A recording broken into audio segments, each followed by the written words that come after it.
Hi, Sharon here with another video. As you can see, my hair still is kind of pinkish, but I'm kind of going back. Hold on, let me I'm going back to a normal color hair, like what you know what I mean? Like most people okay.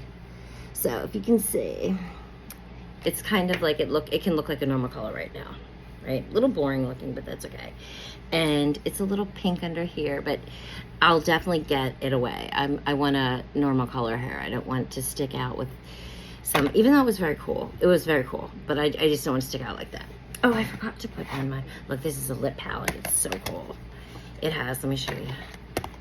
Sometimes if I don't wear lip liner, what I do is put lipstick on and then put other lipstick, look at that, in the middle of it. That might be lighter or something like that. So we'll do something a little lighter. I do this because if I don't always do lip liner is hard for me, and I don't have big lips. And so, look, woohoo! I have it on my finger. Hold on, let me just do that. Okay, so it's Breast Cancer Awareness Month. So I want you to set up an appointment. Set a reminder to set up an appointment, or set an appointment right now. Find out what gynecologist you're going to go to, or where you're going to get your mammogram. Get the referral. If you don't know where to get it, or if you don't have insurance, look on Google or DM me. I'll help you look. Anybody who needs help looking for a place to get a breast exam. Again, and know your history. Know your history, because if you have, intensive history, you can get more stuff done. You have, I had done genetic testing, and I found out that I was BRCA2 positive. And that's the cancer gene. That means that I have the cancer gene. Where it comes from most likely is my father's side of the family, but we won't know that because he's passed away and all the people have passed away. But 4 of my aunts on my father's side had passed away. And I look totally like my dad. So I don't know if that's a coincidence or what, but do I look like them? A little, but I look more like my dad. I look like my dad, like a lot like my dad. So, and I got tested 7 or 8. I was 47 when I had I started with a hysterectomy. Because once you have a full hysterectomy, you automatically decrease your chances of breast cancer, I believe, by 50%, maybe more. So Google the stats. I'm not 100% on stats. And once you have a full mastectomy, for somebody who's BRCA positive, once you have a mastectomy, you're just like everybody else, like 90-some%. You're not going to get it. You still can still get in any tissue there, but very, very, very rare. And since I am BRCA positive, I get the approval to do the blood work. There's certain blood work they can do also to determine cancer. It's certain, first of all, your white blood cell count is going to go up. It's because you're fighting.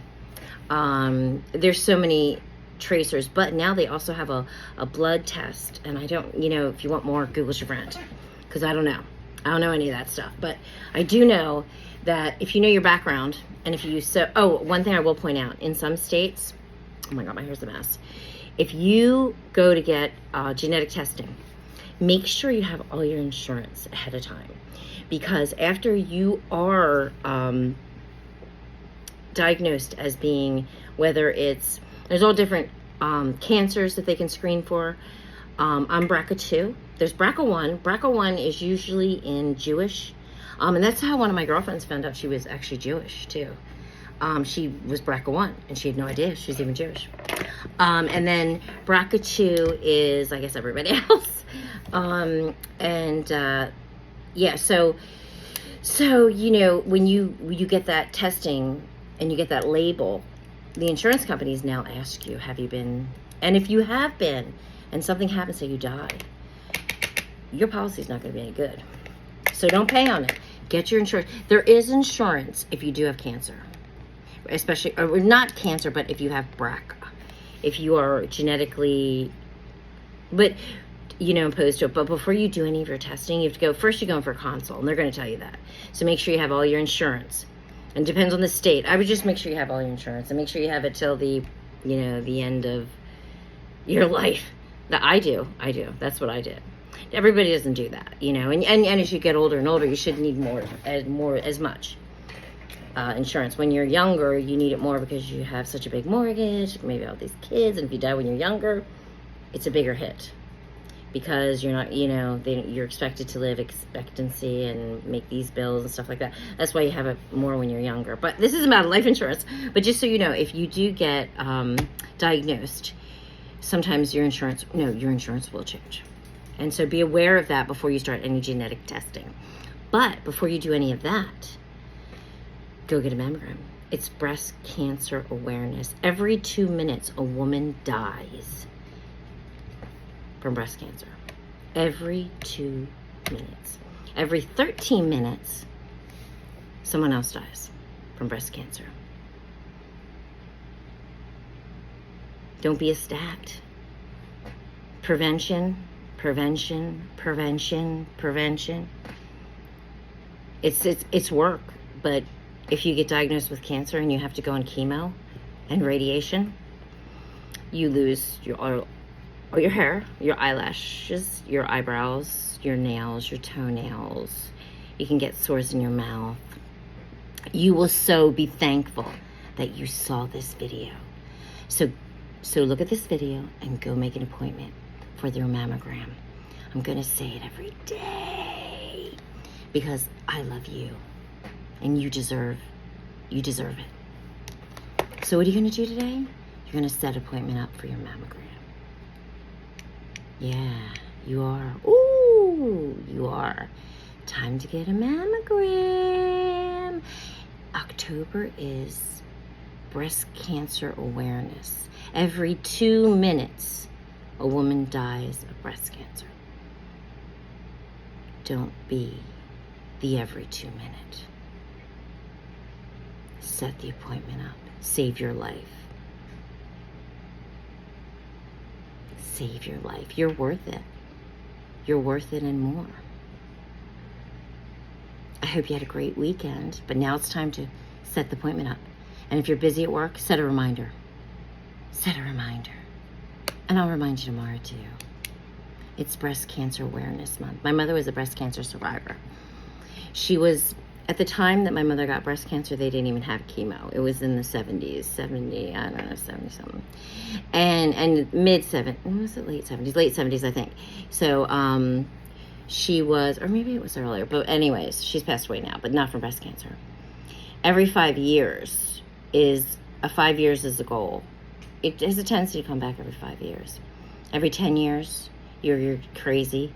Every 15 years, you're crazy. And then after 25, they tell you you're cured. My mother was cured. She didn't die of, actually died from infection, staph infection, MRSA, from a surgery. She was a breast cancer survivor, and she always got her mammograms. She only had one breast removed, too. She only had one breast removed and did not have a replacement put in at all. Just had a flat, whatever. And it was in the 70s, so everyone was so afraid of, leaking. And my mother and father did well in life. She could have always had it done. Never got it done. Never did. Me? I got it done, and I got tattoos, too. And I'm getting reteeked because one of mine did a little flop and drop. But, I'm doing it. I'm going to get a new set. My breasts are always going to be nice and young. You're worth it, so make that appointment because you're loved. And you don't want to go through any of that crap of chemo and radiation. And people say radiation isn't bad. Radiation is freaking bad, too. Burns, and especially if you're fair-skinned. So what are you going to do today? You're going to go make that appointment because you're loved. Have a great day.